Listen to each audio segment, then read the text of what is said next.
শুভেচ্ছা সবাইকে। আজকে আমরা জিঙ্ক সিরাপ সম্বন্ধে জানবো। জিঙ্ক সিরাপটা ঠিক দেখতে এরকম। আমরা জানবো জিঙ্ক সিরাপটা আমরা কেন বাচ্চাদের খাওয়াবো, কিভাবে খাওয়াবো। যেই বাচ্চারা খেতে চায় না, বিশেষ করে তাদের জন্য এই জিঙ্ক সিরাপটা প্রেসক্রাইব করে থাকেন ডাক্তাররা।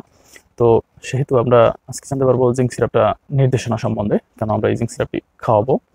বিশেষ করে জিঙ্ক সালফেট, মনোহাইড্রেট, জিঙ্কের ঘাটতি এবং জিঙ্ক ক্ষয় নিয়ন্ত্রণে নির্দেশিত অপর্যাপ্ত খাবার অথবা শোষণের ঘাটতিজনিত কারণে জিঙ্কের ঘাটতি হতে পারে। আঘাত, পোড়া, ডায়রিয়া এবং প্রোটিন ক্ষয়ের ফলেও জিঙ্কের অতিরিক্ত ঘাটতি হতে পারে। শারীরিক অবস্থায় উন্নতি না হওয়া পর্যন্ত সম্পূরক হিসেবে জিঙ্ক সেবন করতে হবে।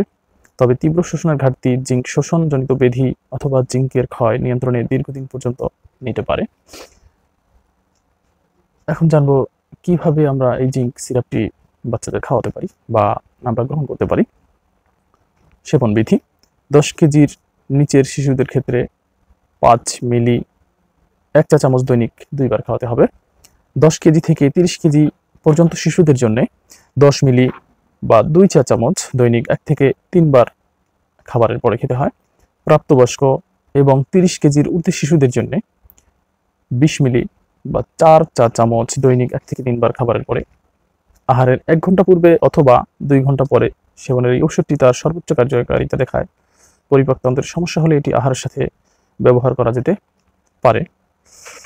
বিশেষ করে গর্ভাবস্থায় বা স্তন্যদানকালে এটার ব্যবহার সম্বন্ধে জানাবো। গর্ভাবস্থায় এই ঔষধের নিরাপত্তা প্রতিষ্ঠিত নয়। জিঙ্ক প্লাসেন্ট অতিক্রম করতে পারে এবং স্তন্যদুগ্ধে পাওয়া যায়। তো আজকে এই পর্যন্তই। ভালো থাকবেন সবাই।